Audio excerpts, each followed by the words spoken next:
예수님을 믿는 우리에게 하나님께서 주신 가장 큰 선물과 은혜가 무엇일까? 영원한 생명이겠죠. 그런데 그 영원한 생명을 누리며 살아가는 우리에게 매일매일마다 누리는 하나님의 기쁨, 하나님의 평강이 무엇일까? 하나님이 주신 은혜가 뭘까? 여러분 뭐라고 생각하세요? 수많은 것들이 있습니다. 그런데 그 가운데 가장 두드러지게 드러나는 것 가운데 하나가 주 앞에 나와 예배하는 것이라고 믿습니다. 우리는 내가 마음을 결정해서, 내가 좋아서, 내가 신나서, 그리고 내가 선택하고 내 힘으로, 내 의지로 주 앞에 예배자로 나오는 것 같이 생각합니다. 그래서 어떨 때는 기분 좋으면 나오고 어렵고 힘들면 안 나오고 뭐 이렇게 왔다 갔다 합니다. 그러고서 이런 말을 합니다. 나는 내가 원하는 대로 한다고요. 네, 그런 것 같아요. 그런데 한번 시간을 돌아보십시오. 인생은 내가 원하는 대로 사라지는 것이 아니라요, 하나님이 결정하시고 인도하시는 대로 사라지게 되는 것입니다. 우리는 굉장한 착각을 하고 있습니다. 나는 내 식대로 살 거라는 거, 내가 노력하면 된다는 거, 내가 계획하면 이루어질 거라고 생각해요. 나는 건강하니까, 나는 재력이 있으니까, 나는 아는 것이 있으니까. 그런데 어느 한순간 그 모든 것이 사라지는 걸 아십니까? 건강도 한순간에 사라지고요, 지식도 한순간에 사라지고요, 경험도 아무 소용이 없는 때가 있습니다. 여러분 세월이 가보니까 어떠세요? 젊은 사람들하고 경험된 70년, 80년짜리 경험을 얘기해 주는데 젊은 사람들이 듣습니까? 아니, 에이 할아버지 무슨 말씀하시냐고, 그 고리고짝한 거 무슨 얘기를 하냐고, 요즘 시대가 어떤 시대인데. 우리는 우리가 계획하고 원하는 대로 될 것 같은데 어떤 것도 그렇지 않더라는 겁니다. 사랑하는 여러분, 이 시간 주님 앞에 나와 예배드리는 이 예배드림이 주님이 주신 가장 큰 은혜요 선물인 줄 믿으시기 바랍니다. 주 앞에 나온 이것이 내가 한번 나와볼까? 그래, 오늘은 내가 좀 가야지. 여러 해 동안 쉬었으니까. 그래서 나오는 것이 아니라요, 주님께서 우리로 이 자리에 불러주신 은혜가 있고, 나도 모르는 사이에 어느 틈인가 내 발이 주님의 전으로 향하여 오게 된 은혜가 있다는 사실입니다. 근데 이것을 깨닫는 순간, 그때부터 주님의 부르심이 무엇인지를 알아갈 수 있다는 것입니다. 우리 다 다릅니다. 그런데 한 가지가 같습니다. 하나님의 아들 예수 그리스도를 믿는다는 것, 이 한 가지만 같습니다. 다 달라요. 생긴 거 다르고요, 생각 다르고요, 삶의 모양 다르고요, 그리고 삶에 살아가는 방법도 다 다릅니다. 어디까지요? 가족 안에서도 다 달라요. 다른 사람은 차지하고라도요, 가족 안에서 남편과 아내가 생각이 다르고요, 자녀와 부모가 생각이 다르고요, 원하는 방식이 다 다릅니다. 우리에게 같은 것 한 가지 있다면 그것은 우리 구주 예수 그리스도를 믿고 구원받은 자로서 하나님의 자녀된 자로서 살아가는 것, 이거 하나만 같아요. 그리고 나머지는 다 달라요. 그러니까 다른 사람과 걸어가면서 저 사람은 나하고 왜 다를까라는 것 때문에 걱정하거나 갈등하지 마십시오. 다르지 않으면 그게 이상한 거예요. 그거 수상한 거예요. 당연히 다른 거예요. 당연히 서로가 틀린 부분, 잘못되고 잘된 부분에 틀린 게 아니라 그냥 틀린 부분이 있어요. 그런데 우리 주님이 갖기에 우리가 오늘도 또 주 앞에 나와 예배 드리고 있는 것입니다. 그리고 이것이 얼마나 큰 축복인지 주님 안에서 믿음으로 감사하는 우리가 되기를 원합니다. 세상을 살아가다 보면 사람에 따라 맡겨지는 일이 다르죠. 중요한 것일수록 능력 있는 사람, 실력 있는 사람, 준비된 사람에 따라서 맡겨집니다. 그리고 우리는 무엇을 맡았느냐에 따라 내가 어떤 사람인지를 스스로 생각하는 게 있습니다. 나한테 어떤 자리를 주냐에 따라 내가 누구냐고라고, 내가 어떤 사람이라고 스스로 정체성을 갖는 거예요. 그러니까 무슨 일을 할 때 보면 장을 주면요, 아, 저 사람 날 알아보는구나, 좋아합니다. 근데 무슨 일을 할 때, 아유, 좀 저기 그 앞에 안내하고 저 청소 좀 하시라고, 이 사람이 도대체 난 뭐로 보는 거야, 나를 무시했다고 생각하는 게 우리의 모습일 때가 생각보다 많습니다. 왜냐하면 우리는 어떤 지위가, 어떤 자리가 나라는 착각과 오해를 하고 살아가고 있기 때문이 아닐까요? 그런데 주님의 말씀을 보면 결단코 그렇지 않다는 것입니다. 우리는 그런데 하나님이 맡겨주신 가장 중요한 일이 있는데요. 그게 바로 오늘의 말씀입니다. 이것이 마태복음 28장 18절에서 20절의 말씀과 같이 병행되는 말씀이지만 저는 이 말씀을 볼 때마다 우리 안에 복음을 증거하는 삶의 그 기쁨, 그 감격, 그 축복이 무엇인지를 기억하고 있는가 생각해 봅니다. 우리는 어느 틈엔가 예수 그리스도의 증인의 삶을 살아가는 것을 다 놓쳐버렸습니다. 예수님이 생명이라고, 예수님이 전부라고, 그분이 길이요 진리라고 말하면서 길과 진리에 대해서는 결단코 세상에서 보여주지도 않고 드러내지도 않는 삶을 살고 있다는 겁니다. 여러분, 아무리 많은 돈을 줘서 많은 사람을 도와줬다고 해도 예수 그리스도를 전하지 않았다면 우리는 아무것도 전한 게 아닙니다. 우리의 생명을 내어놓고 다른 사람들에게 희생하고 다른 사람을 도와줬다고 할지라도 만약에 어떤 한 영혼에게 예수 그리스도라는 한 분을 증거하지 않았다면 우리는 모든 인생을 어쩌면 참 저 사람 멋지게 살았다라는 말은 들을지 모르지만 가치 있거나 의미 있는 삶을 살지는 않은 것입니다. 오늘날 점점 더 예수 그리스도를 증거하는 삶의 모습이 사라지고 있는 시대입니다. 그리고 많은 사람들이 말합니다. 그저 각자 원하는 거 믿게 냅두라고. 여러분, 그런데 그 사람이 죽어가고 영원한 멸망 가운데 지옥으로 가는 것을 보면서도 그 사람의 선택이니까 어쩔 수 없다고 말해야 하는 것이 우리의 몫이냐 하는 것입니다. 그동안 여러 번 전도해보니까는 제대로 안 돌아오고 데려왔더니 또 나가고 데려왔더니 또 사기치고 도망가고 이제는 지쳤다고, 저런 사람은 하나님도 버릴 거라고 생각하면서 전도하지 않는 게 혹시 있습니까? 그렇다면 나는 어떤 존재입니까? 나는 구원받을 만해서 구원을 받았습니까? 나는 누군가한테 복음을 들을 때 들을 만한 자격이 있어서 들었나요? 그렇지 않더라고요. 내가 만약에 그 잃어버린 영혼이고 내가 그렇게 왔다 갔다 하는 그 사람이라면, 내가 여전히 복음을 들으면서도 갈등하고 방황하고 또 나아가고 또 기분대로 사는 사람이라면, 여러분, 지금 구원받은 사람으로서 살아가면서 누군가 나에게 어떻게 대해주기를 원하십니까? 내가 비록 또 뛰쳐나가더라도, 내가 비록 또 방황하더라도, 내가 또 화를 내고 또 뒤돌아서더라도 그래도 또 다가와서 나에게 예수님만이 길이고 진리고 생명이라고 전해주는 걸 원하지 않으시겠어요? 그게 바로 오늘 우리에게 주시는 말씀입니다. 저는 우리 교회가 이러한 교회가 되기를 원합니다.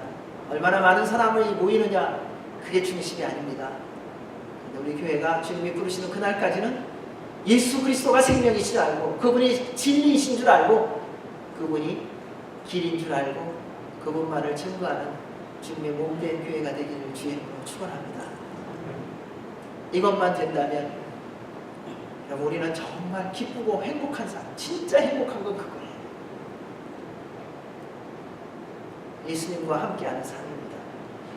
그런데 그렇게 되기 위하여 제자들조차도 사실은 갈등의 시간이 있었던 것을 볼 수 있습니다. 우리 14절 말씀을 한번 읽어보도록 하겠습니다. 14절 시작. 그 후에 11제자가 음식을 먹을 때에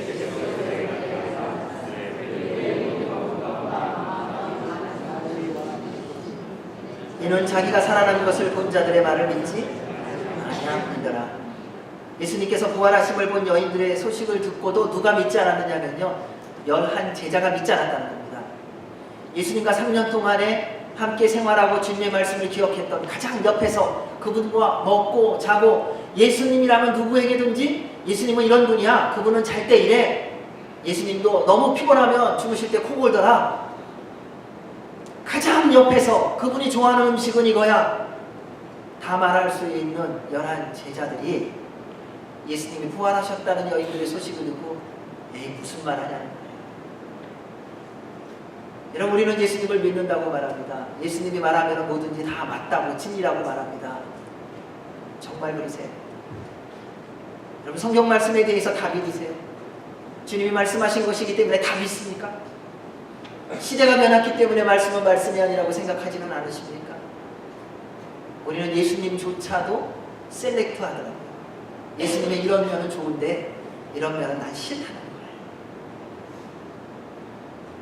여러분, 부부 가운데 싸우는 이유가 뭔지 아세요? 당신의 면에 있어서 잘생긴 거는 좋은데 성격은 내가 도저히 싫어서 같이 살기 싫다는 거예요. 부모를 만나도요, 내가 원하는 한 부분만 셀렉트 하더라고요. 여러분, 사람이 좋으면요, 좋은 면도 좋지 않은 면도 다 좋은 거예요. 그거 다 받아들이는 거예요. 내가 누군가 함께 간다는 것은요, 그분의 약점과 강점을 다 받아들이기로 결정하는 거예요. 근데 오늘날 우리의 만남을 보면 그게 아니더라고요. 내가 좋은 거 그것만 딱 빼고 내가 싫은 거 있으면 언제든지 버려. 부모도 그렇더라고요. 자녀들이요, 부모를 생각할 때도요, 부모의 좋은 점은 선택하고 나쁜 점은 다 버려요. 오늘날 그런 모습이 많이 보이지 않습니까? 부모님이 그동안 애쓰고 수고하고 피땀 흘려서 자녀를 양육하고 키워놨더니만 이제는 기운이 없고 쓸데없고 먹기만 한다고 버리는 시대가 되어버렸습니다. 세상이 얼마나 악해졌는지 모릅니다. 왜냐하면 예수 그리스도를 놓치고 있기 때문에 그렇습니다. 제자들이 예수님의 부활 소식을 듣고도 믿지 못합니다. 어쩌면 이렇게 될 수 있을까? 네, 우리도 마찬가지라는 겁니다. 수십 년을 교회를 다녔지만 아직 내가 보지 못하고 이해할 수 없다면 믿지 못하는 말씀이 너무나도 많습니다. 도마와 같이 의심합니다. 다른 제자들이 말했습니다. 예수님 부활하셨어. 우리가 예수님을 만났어. 이런데도 같이 했던 제자들이 말하는데도 도마가 이렇게 말합니다.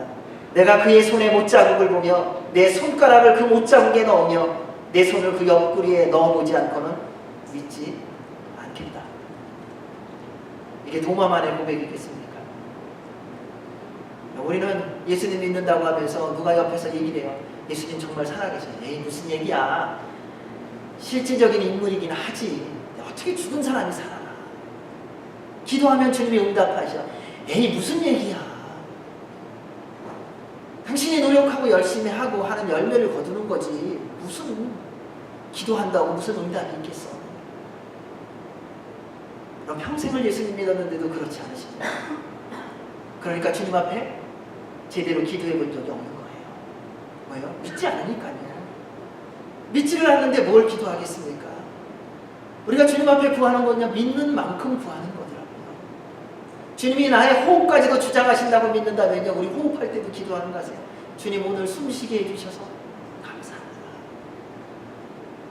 여러분, 보는 것이 내가 눈을 떠갖고 내가 신경 써서 보는 것 같은데요, 어느 한순간 그 시신경에 하나만 잘못돼도요, 시력을 잃어버리더라고요. 그런데 그렇게 되기까지는 깨닫지를 못하는 게 우리더라. 그런데 하나님은 그런 모든 것에 대해서 여전히 기다리시며 말씀하십니다. 믿는다고 하지만 믿음이 없습니다. 그래서 복음을 듣고 믿어지는 게 얼마나 큰 복인지요. 사랑하는 여러분, 예수 그리스도의 말씀이 들려지고 믿어지는 역사가 있기를 주의 이름으로 축원합니다. 이것처럼 귀하고 복된 것이었습니다. 그러면서 예수님이 두 가지를 제자들을 꾸짖으십니다. 너네들 좀 혼 좀 나라. 이게 잘못됐다 하면서 알려주십니다. 첫째, 믿음이 없음을 꾸짖으십니다. 왜냐하면 하나님의 모든 말씀은 믿음으로 경험하는 것이기 때문입니다. 많이 배울수록 예수님 믿는 거 어려운 거 왠지 아세요? 내 생각이 너무 많아요. 내 논리가 너무 많고요. 근데 한번 그럴 때마다 한번 해보세요. 내가 논리를 얘기할 때 한번 녹음해보세요. 하루 동안만, 한 24시간만. 요즘 녹음기 좋잖아요. 내가 어떻게 말하는가 사람들하고 얘기할 때 계속 한번 녹음해보세요. 그리고 그걸 한번 틀어서 들어보세요. 앞뒤가 하나도 안 맞아요. 가장 논리 있게 얘기하는 데가 앞뒤가 전혀 안 맞아요. 제가 그렇더라고요. 자녀들하고 아내하고 얘기할 때 보면요, 당신을 믿음으로 얘기하지. 그리고 그 다음에 한 5분 지나고 나면요, 노력을 안 하니까 열매가 없지. 이게 굉장히 안 맞더라고요. 이게 정도껏 안 맞아야 되는데요, 전혀 안 맞아요. 애들한테 얘기를 해요. 뭐라고 하냐면, 내가 너희를 위해서 얼마나 희생하고 사랑하는 줄 알고, 너희들이 원하는 거라면 뭐든지 다 해줄 수 있어. 이렇게 얘기하고 그러면 아이들이 믿잖아요. 그럼 아빠 나 용돈 주세요. 너는 정신을 차려. 무슨 용돈은 공부나 해. 이게 전혀 앞뒤가 안 맞는 거예요. 그리고 말을 합니다. 제가 뭐라고 하냐면, 나처럼 논리 있는 사람이 있으면 나아가.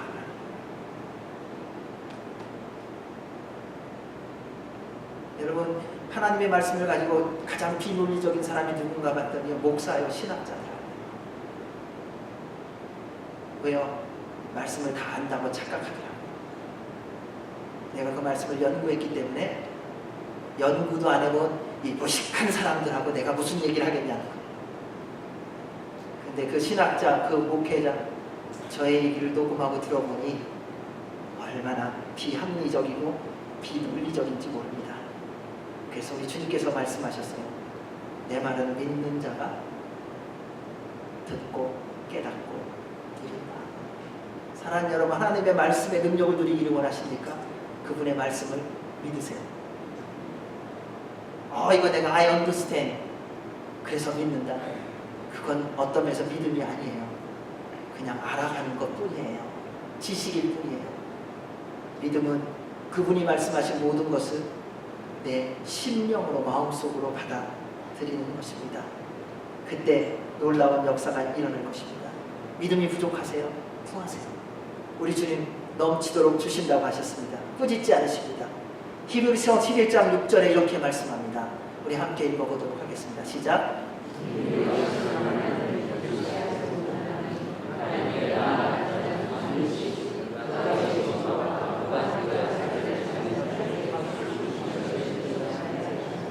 아멘. 믿으십시오. 주님은 주님 앞에 나아가는 자, 주님을 찾는 자에게 상 주시는 이, 그리고 그분을 찾는 자를 만나주시는 이임을 믿으시기 바랍니다. 그러면 주님 만나요. 여러분, 왜 주님 못 만난 줄 아세요? 주님 한번 만나주실래요?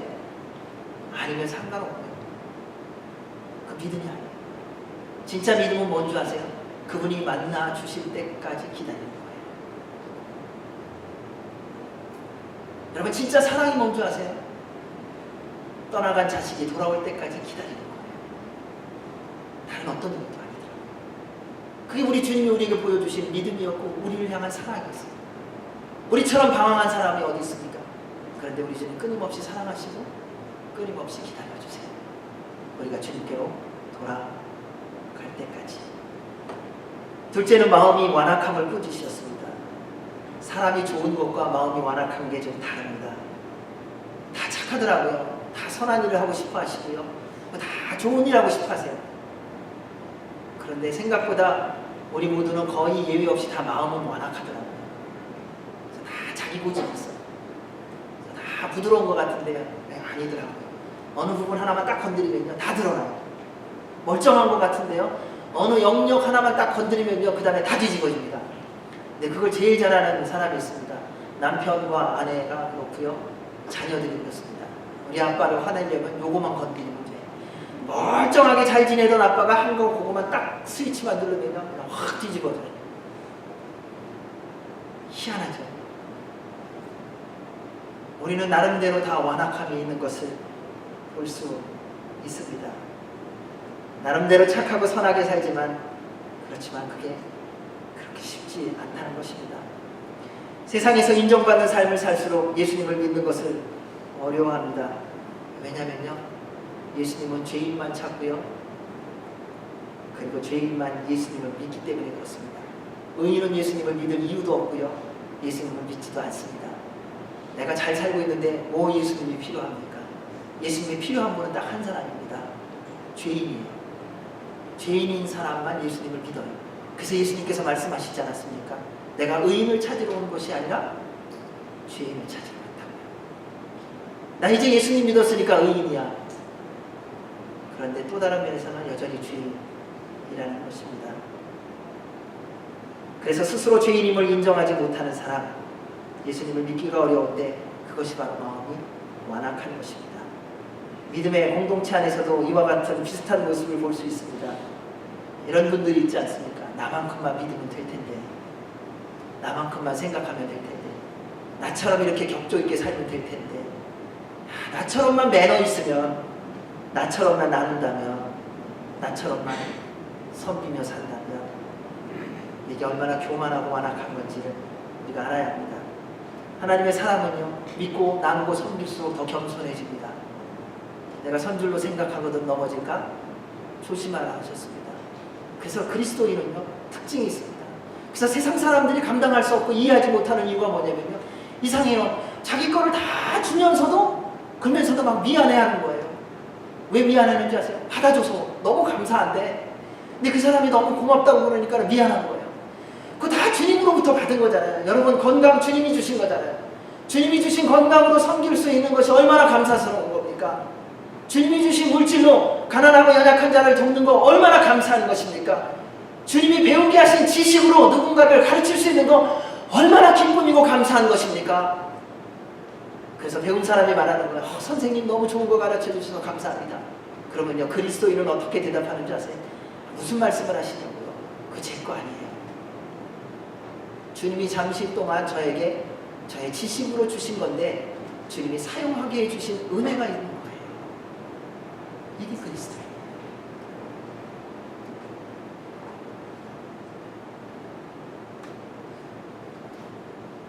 사랑하는 여러분, 모든 분들은 이러한 분인 줄로 믿습니다. 그렇죠? 너무 강하게 얘기해서 큰일 났네. 그러면 너는 어떠냐? 제가 제일 부족한 사람이죠. 제가 가장 연약한 사람이죠. 그러나 연약함과 부족함이 있지만 하나님의 말씀에 그렇게 말하라고 전하기 때문에 모순인 줄 알면서도 전해야 되는 이 괴로움입니다. 안 맞는 거예요. 속으로 그런 마음이 들거든요. 아유, 당신이나 좀 잘하고 전하면 좋겠다. 아유, 당신 가정이나 좀 잘 다스리고 얘기하지.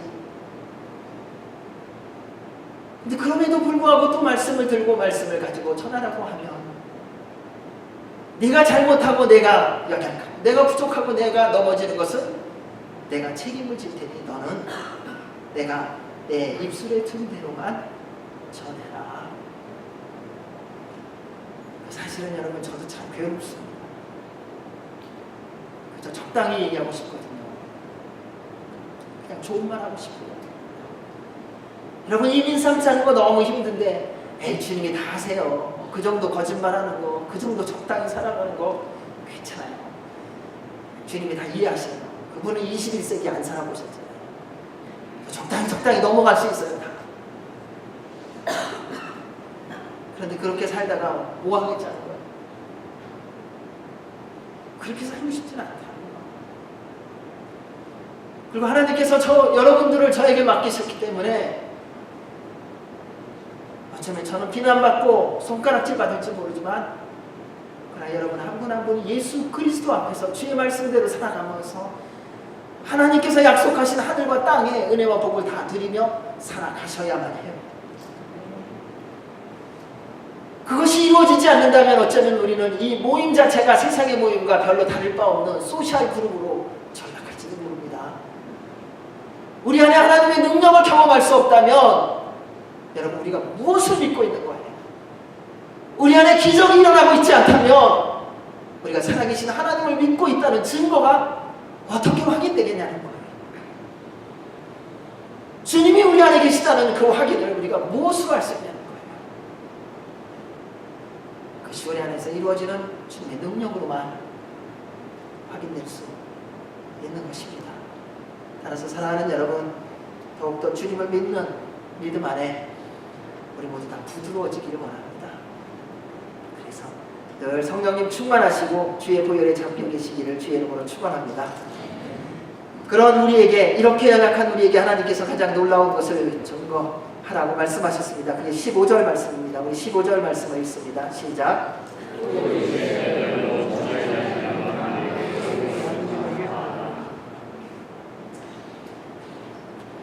첫째는 명령을 받은 사람이 있는 것을 볼 수 있습니다. 너희는 누구입니까? 예수님을 믿고 구원받은 사람, 예수님의 제자된 사람, 십자가와 부활을 경험하고 성령님 충만한 사람, 바로 여러분입니다. 우리입니다. 우리에게 우리 주님께서 명령하시는 것입니다. 이 복된 부르심에 믿음과 기쁨과 감사로 순종하는 남은 인생을 살아가시기를 주의 이름으로 축원합니다.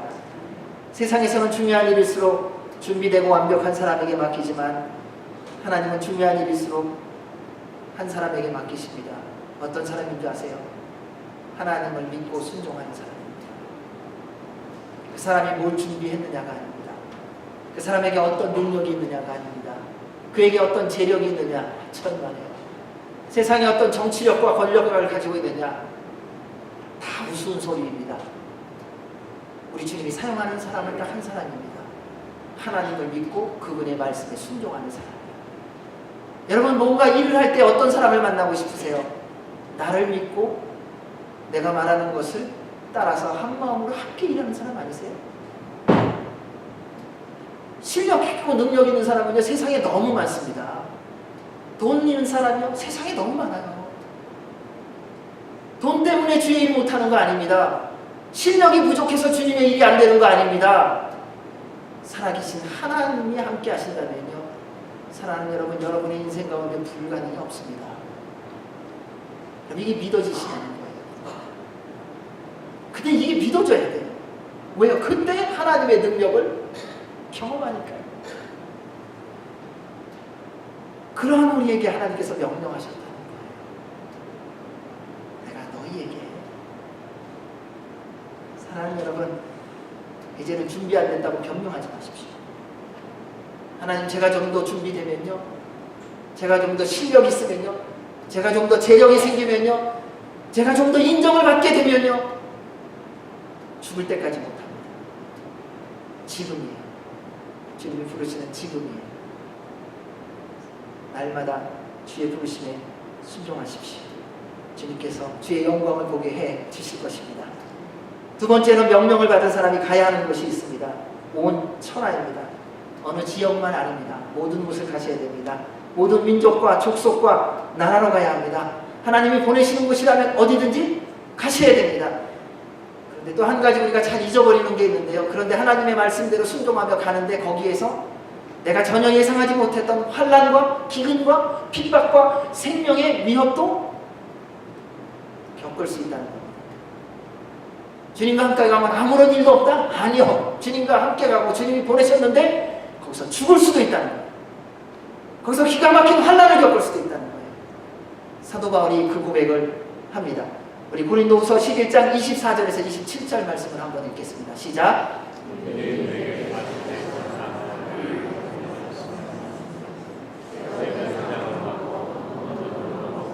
세 번 벗어나고 일주야를 깊은 바다에서 지냈으며 여러 번 여행하면서 강의 위험과 강도의 위험과 동족의 위험과 이방인의 위험과 시내의 위험과 광야의 위험과 바다의 위험과 거짓 형제 중에 위험을 당하고 또 수고하며 애쓰고 여러 번 자지 못하고 줄이며 목마르고 여러 번 굶고 헐벗었노라.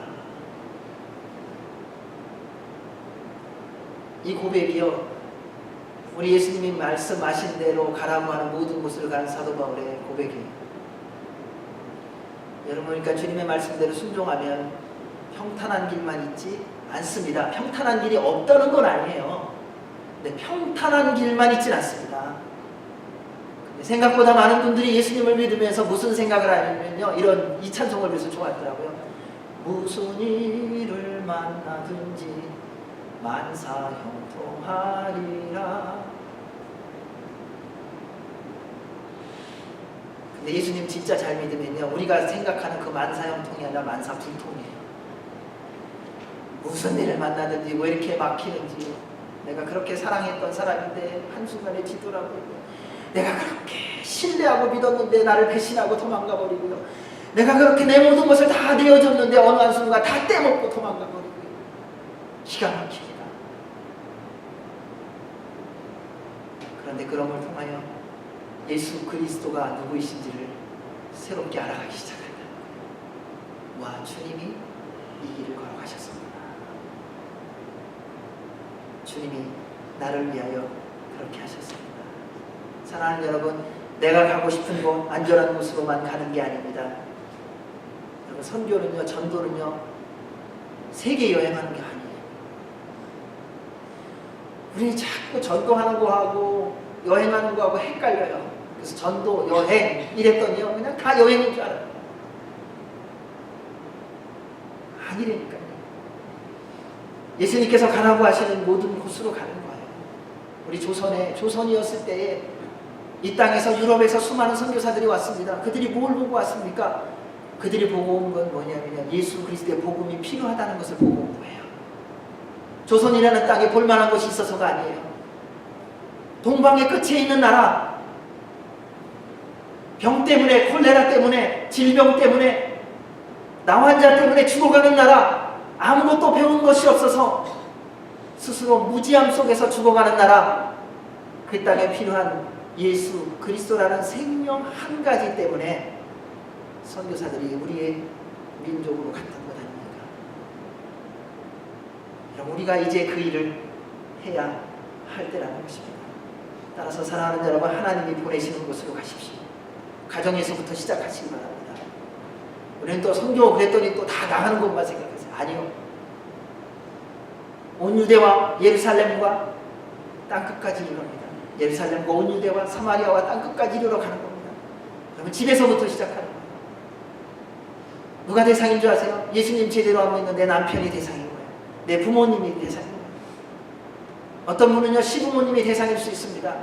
근데 그것이 언제까지? 이루어질 때까지. 그래서 어떤 분은 그 선교지에서 40년을 지내야 되는 분이 있어요. 시부모 밑에서 40년을 지내는 거예요. 환난과 핍박 속에도 며느리는 신앙 지켜. 그 40년 만에 그 부모님들이 돌아가시기 전에 주께로 돌아와요. 근데 하나님이 그걸 가장 기뻐하시는 거 아세요?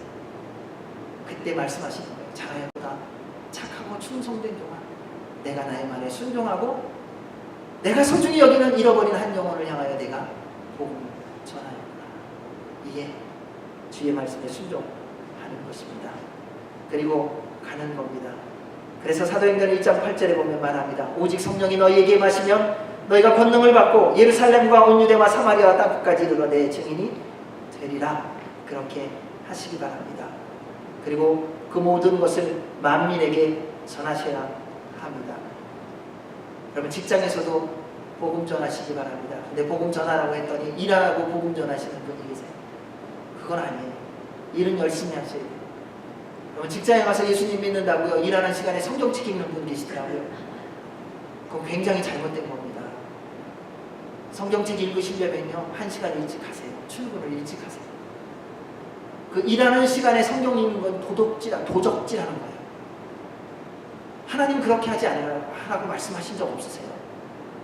주님께서 일하게 하는 9 to 5는 그 직장을 위해서 온 생명과 온 의지와 온 뜻을 다하여 정성을 다하여 그 일에 최선을 다하셔야 됩니다. 그때 딴짓 하시면 안 됩니다. 하나님의 말씀에 어긋나는 거예요. 그 일하는 모습이 선교예요. 그 일하는 태도가 선교인 거예요. 내가 부름 받은 곳에서 최선을 다하는 게 그게 하나님의 나라의 복음을 증거하는 거라는 거예요. 저는 단순 작업을 참 좋아하는 사람이었어요. 신학교 다닐 때 아르바이트를 하면서 종이 부는 일을 한 적이 있어요. 근데 그걸 너무 잘하니까요, 세미나를 할 때마다 저를 부르더라고요. 왜냐하면 돈 조금 줘도 되거든요. 일주일치를 저는 한 3일이면 다 끝내놓거든요. 그 돈을 3일치만 받거든요. 그러니까 돈 절약되고 일은 빨리 끝나고 하니까 얼마나 좋았는지 몰라요. 근데 그렇게 한 몇 번 하고 나니까 그 다음에 어떻게 하는지 아세요? 3일 만에 일은 끝났는데 돈은 일주일치를 주더라고요. 왜요? 일주일치를 당신이 3일 동안 일했으니까 그거 받기에 합당하다는 거예요. 여러분, 세상은 논리적입니다. 억울하게 하는 사람이 있기는 해도요, 그런데 성실하게 말씀대로 살면요, 하나님이 다 갚아주시더라고요. 하나님이 다 채워주시더라고요. 여러분, 일하는 곳에서 시간 도적질하지 마시기 바랍니다. 시간에 열심을 내십시오. 그게 선교예요. 그게 주의 말씀에 순종하는 것입니다. 그렇게 말씀하시는 주님께서 우리에게 약속하시는 약속이 있습니다. 그게 16절에서 18절 말씀입니다. 우리 같이 읽겠습니다. 시작.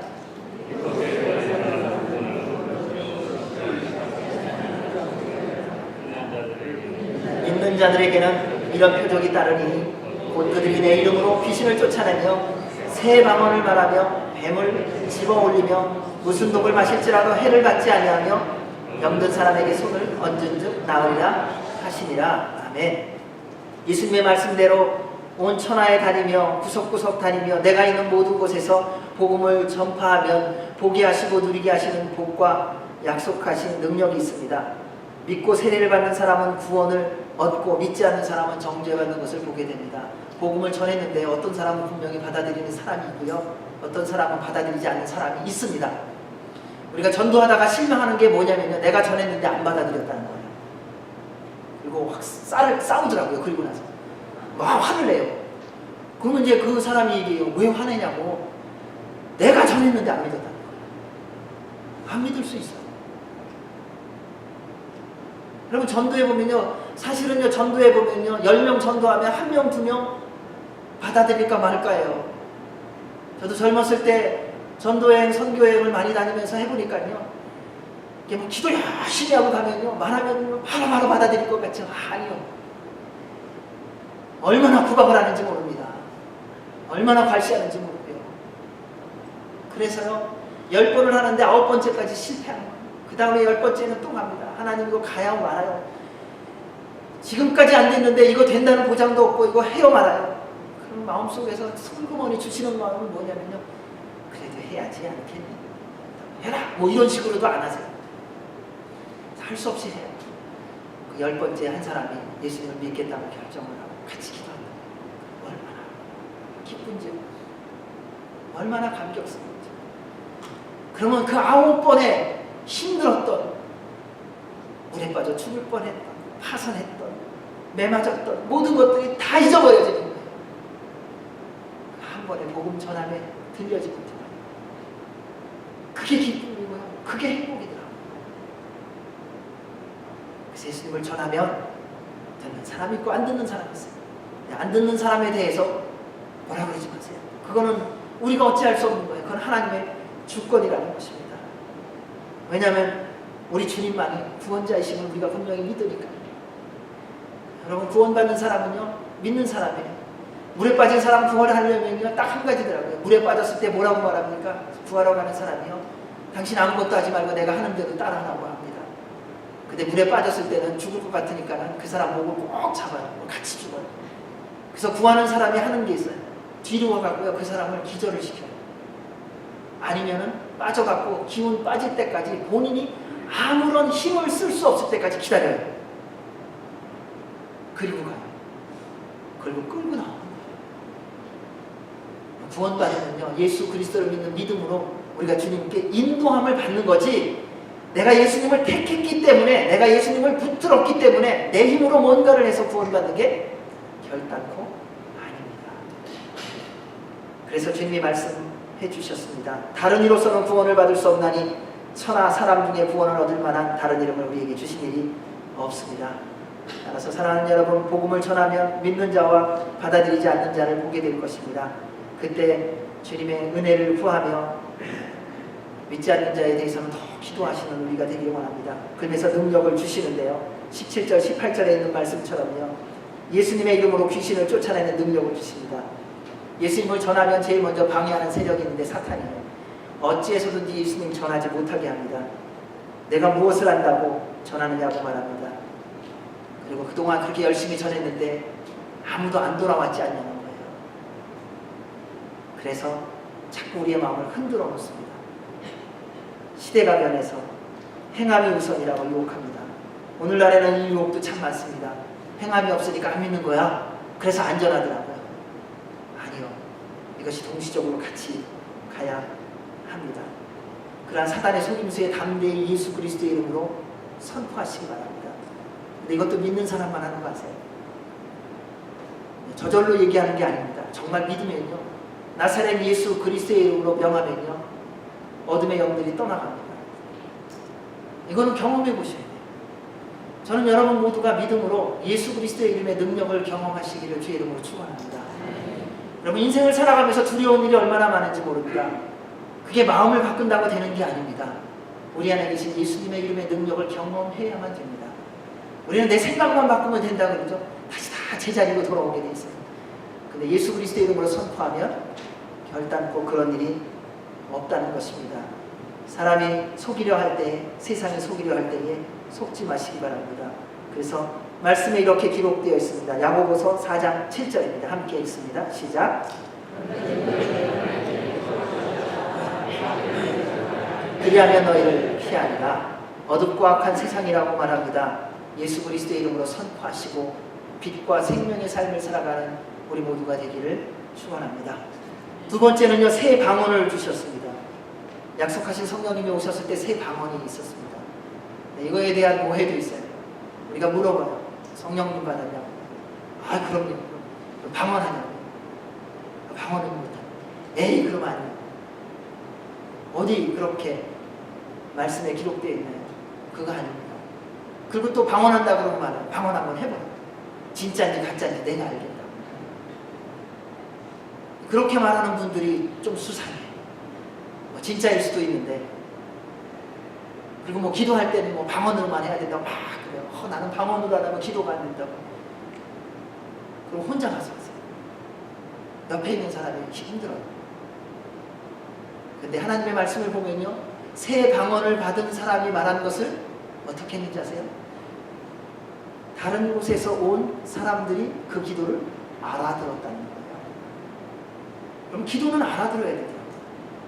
근데 그 기도가 무슨 기도였느냐? 하나님의 위대한 일을 찬송하는 기도였어요.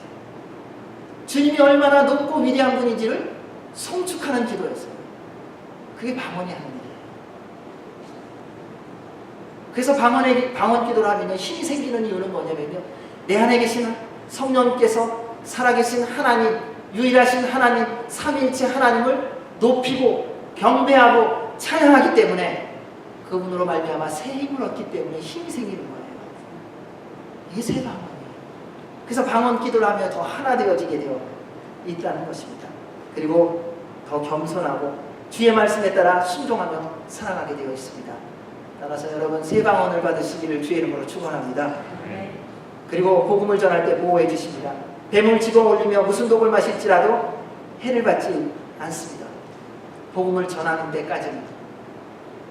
얼마나 사도 바울이 많이 어려웠습니까? 근데 주님이 정한 때까지는 살아요. 그리고 그 기간이 끝나면 불러주세요. 저도 선교 현장에서 지내보니까요, 아픈 적이 많지 않습니까? 어떨 때는 너무 목이 말라갖고선 물이 없어요. 시골에 가서 전도를 하는데, 한 마을에서 다른 한 마을로 가려면 최소한 30분 이상을 걸어가야 됩니다. 너무 더우니까는 힘들어서 다른 선교사님하고 함께 가다가 개울을 건너가는데 개울물이 흘러가요. 근데 그 안에 벌레라는 벌레가 다 있어요. 근데 희한한 것은요, 목이 너무 마르니까요, 벌레가 보이는 게 아니라 물만 보여요. 그래서 그 물을 둘이서 열심히 마셨어요. 와, 시원하다. 갈증이 해갈되고 나니까 눈이 떠지더라고요. 눈 뜨고 나니까는 그 밑에 있는 벌레들이 보이는 거예요. 그 다음부터 둘이서 그랬어요. 우리 탈났네요. 그리고 1시간 후부터 탈나기 시작해서 돌아올 때까지 탈이 났어요. 한 가지 중요한 게 있어요. 안 죽었어요. 무슨 독을 마실지라도 안 죽었어요. 그러니까 지금 제가 여기 있잖아요. 그 선교사님도 안 죽었어요. 여러분 주의 복음을 전하는 그 시간, 하나님이 허락하신 시간까지는요, 무슨 해를 당하고 무슨 독을 마실지라도 주님이 지켜주십니다. 그래서 그 주님의 말씀에 순종하시기 바랍니다. 그리고 마지막으로는요, 예수님을 전하도록 치유의 능력을 주십니다. 병든 사람에게 손을 얹은 즉 나으리라. 주님의 능력을 주셨습니다. 우리 주님께서 공생의 기간 동안에 3대 사역을 하시지 않았습니까? 티칭, 프리칭, 힐링. 말씀을 가르치시고 복음을 선포하시고 병든 자들을 치유하시고 귀신들을 다 쫓아내 주셨습니다. 그런데 이 모든 것을 사도들에게도 동일하게 주셨다는 겁니다. 오늘날 우리에게도 마찬가지라는 겁니다. 사랑하는 여러분, 예수님을 믿고 구원받은 하나님의 사랑으로 살고 있다면 여러분 안에 치유의 능력이 있음을 믿으십시오. 그리고 믿음으로 기도하세요.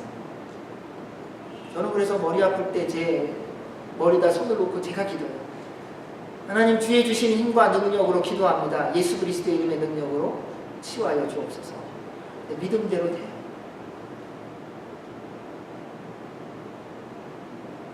한 번은 아프리카에서 교회 건물을 지을 때였어요. 교회 건물을 짓고 있는데 그분은 아마 돌아가셨을 것 같아요. 벌써 그 당시에 70대였으니까요. 70대 분이 교회를 건물을 짓는 거예요. 그래서 제가 가니까 막 내려와요. 쩔뚝쩔뚝 내려오면서 저한테 부탁을 하는 거예요. 그 패스터 김, 왜요? 내가 다리 아프다고.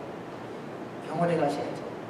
그래서 아니, 병원에 가기 어렵고 당신이 여기다 손 좀 얹고 기도하라고. 저 능력이 없는데. I have no power. 아니 그새 you have no power. Jesus has power. 그러더라고요. 그래서 그냥 기도 좀 해래요. 그래서 제가 기도하는데, 근데 나 한국말로 기도한다 그랬어요. 근데 괜찮대. 그래서 그 무릎에 손을 얹고 기도했어요. 하나님 아버지, 이 어른이 저한테 기도해달라고 합니다. 저한테 한 말이 있습니다. 예수님께 힘이 있고 능력이 있는데 저에게 기도해달라고 했는데, 이 시간 이 믿음대로, 저도 주님을 믿는 믿음으로 기도합니다. 주께서 이분의 믿음대로 고쳐주십시오. 예수님 이름으로 기도합니다. 아멘. 그리고 2주일 동안 같이 공사하고 계속 쩔뚝쩔뚝거리면서, 그리고 2주 만에 이제 또 내려왔어요. 그리고 또 다시 2주에 올라갔어요. 올라갔더니요, 동네 입구쯤 되니까요, 저 위에서부터 달려내려오시는 거예요. 달려내려. 저는 새까맣게 잊어버렸어요. 오더니 막 안아주더니 얘기하는 거예요. 너무 고맙다. 뭐가 고맙냐고 했더니 모르겠냐는 거예요. 뭐가 모르겠냐고. 잘 계시네요. 내 다리를 보라는 거예요. 내가 지금 뛰고 있다는 거예요. 와, 제일 놀란 사람이 저예요. 어떻게 그렇게 됐냐. 제가 어떻게 그렇게 됐냐. 2주 지나고 나서 당신이 집으로 간 그 다음 날부터 괜찮아졌대요. 하나님이 역사하시는 거는 우리가 생각하는 것과 다르더라고요. 제가 눈앞에 보이는 데서 기도했을 때 다리가 탁 펴져갖고선 와 괜찮네 그러면서 막 걷고 이랬으면 얼마나 좋았겠어요. 근데 2주 내내 쩔뚝쩔뚝거리면서 제 안에는 계속 기도하게 만드시고, 함께 일하고 나서 집에 돌아간 그 다음날 낫게 해주시는 하나님. 그런데 그 회복을 받은 분은 주님께서 낫게 해주셨다는 것을, 함께 기도해서 낫게 해주셨다는 것을 고백하게 하시는 하나님이라는 것입니다. 사랑하는 여러분, 여러분의 인생 가운데 이 주님의 능력이 있습니다. 이제는 좀 사용하세요. 누군가 아프고 힘든 사람이 있다면 기도하세요. 주님께서 회복하시고 치유해 주십니다. 베드로와 요한이 성전 미문에 앉아있는 나면서부터 안진병이 된 자에게 뭐라고 말했습니까? 은과 금은 내게 없거니와 내게 있는 곳으로 내게 주노니 곧 나사렛 예수 그리스도의 이름으로 명하노니 일어나 걸으라. 그리고 그의 손을 잡고 일으키자 그가 걷고 뛰고 하나님을 찬양하였더라. 사랑하는 여러분, 여러분의 인생 가운데 이 하나님의 능력이 있기를 주의 이름으로 축원합니다. 날마다 주와 함께 동행하며 주의 영광을 누리시기를 주의 이름으로 축원합니다. 이제 주님이 우리에게 주시는 말씀을 기억하시기 바랍니다. 디모데후서 4장 2절입니다. 마지막으로 한번 읽겠습니다. 시작.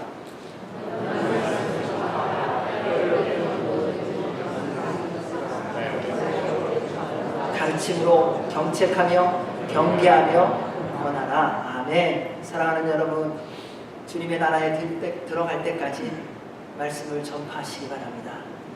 때는 여러분이 만드는 게 아니라요, 때가 주어지든 주어지지 않든 순종하십시오. 주께서 때를 주실 것입니다. 주께서 귀신을 쫓아내 주실 것입니다. 주께서 여러분을 통하여 기적을 일으켜서 주실 것입니다. 주님께서 여러분을 통하여 영광을 받으실 것입니다. 그 주의 부르심에 순종하는 우리 모두가 되기를 주의 이름으로 축원합니다.